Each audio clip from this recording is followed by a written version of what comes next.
C'est que simplement j'ai compris. Depuis l'Ancien Testament, Dieu traitait le Saint-Esprit comme une personne au même titre que lui-même.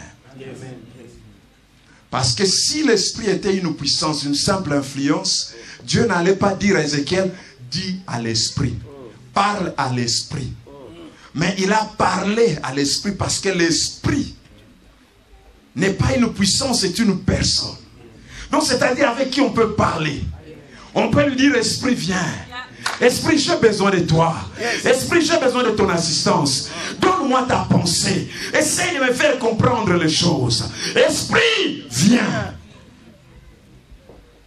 Viens. Quand il dit Esprit, viens des quatre vents et souffle sur moi.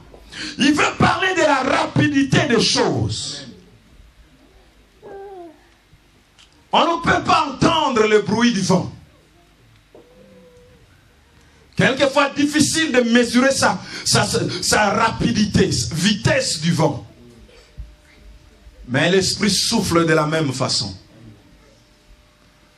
Peut-être on n'entend rien, mais on vit les effets. Esprit, viens, souffle. Afin que quelque chose commence. Il dit, parle à l'Esprit. Vous savez, aujourd'hui, nous avons difficile à parler à l'Esprit. Nous parlons facilement au Père. Nous parlons facilement au Fils. Mais nous avons difficile à parler avec le Saint-Esprit. Nous avons difficile. Cependant, l'Esprit est Dieu. Ayant les mêmes attributs que Dieu. Et du reste, Christ a dit, moi je m'en vais. Mais je vous laisse à la charge du Saint-Esprit. Nous sommes sur cette terre à la charge du Saint-Esprit. S'il y a des rapports que Dieu voudra apprendre, s'il y a des rapports que Jésus vous cherchera à apprendre, c'est auprès de l'Esprit. Esprit, comment il va?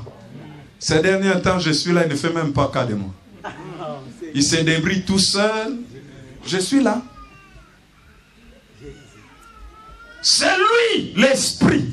Il dit, je ne vous laisserai pas orphelin, mais je vous donnerai l'Esprit. Lui, il sera avec vous tous les jours. Il va demeurer en vous et il sera avec vous. C'est lui qui vous conduira dans toute la vérité.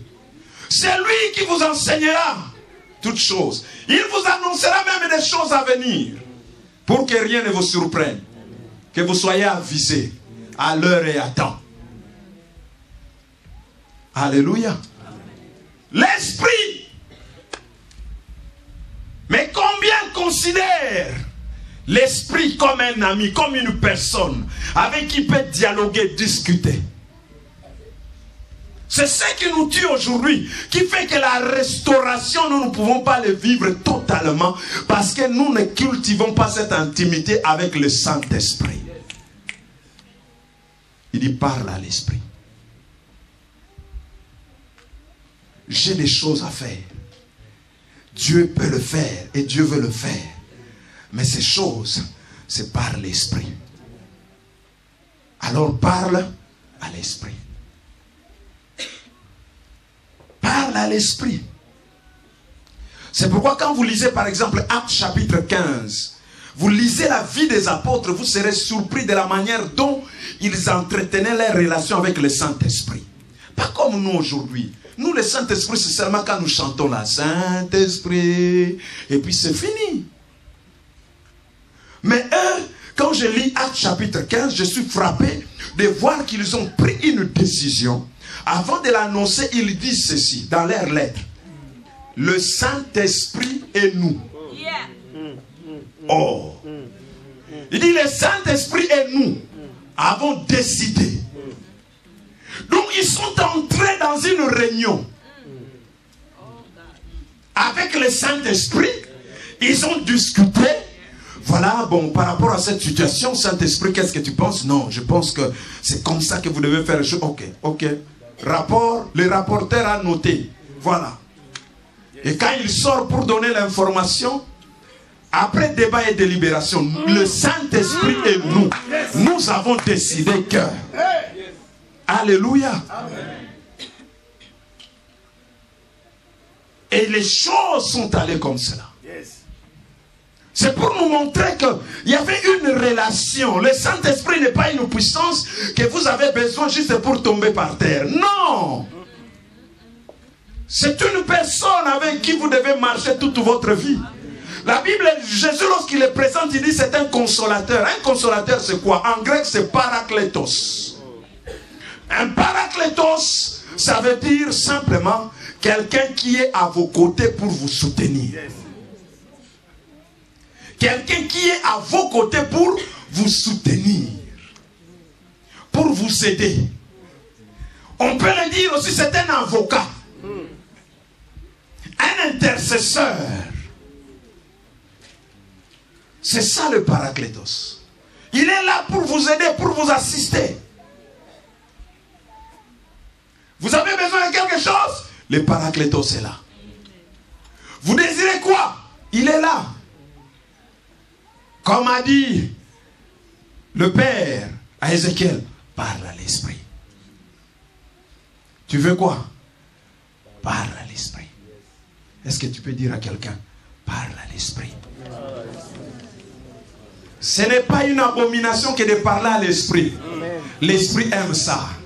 Qu'on lui parle, qu'on dialogue, qu'on discute. Est-ce que tu peux encore dire, parle à l'Esprit? Ézéchiel, parle à l'Esprit. Parle à l'Esprit. C'est lui l'agent exécuteur de la divinité qui amène les décisions du ciel à s'exécuter sur la terre. Il veille sur cela. Enfin, ce qui a été décidé dans le conseil céleste pour votre vie, le Saint-Esprit veille à ce que cela soit exécuté exactement comme ça a été décidé au ciel. C'est l'agent exécuteur de la divinité, le Saint-Esprit. C'est lui.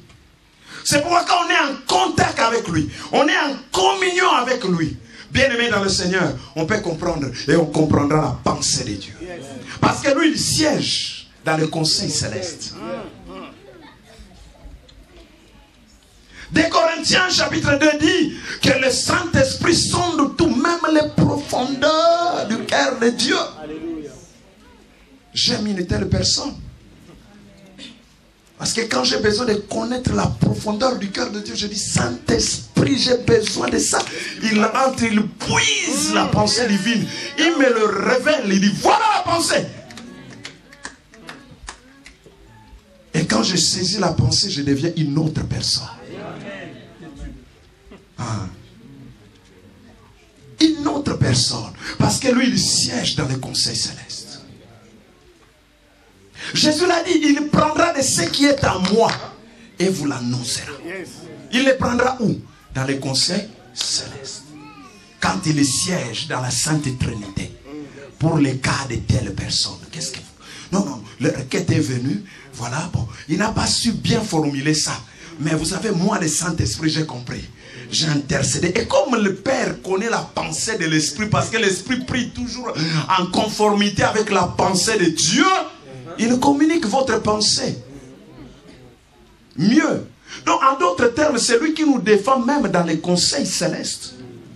Parce que dans Romains 8, 26, on dit qu'il vient au secours de nos faiblesses. Car nous ne savons pas prier.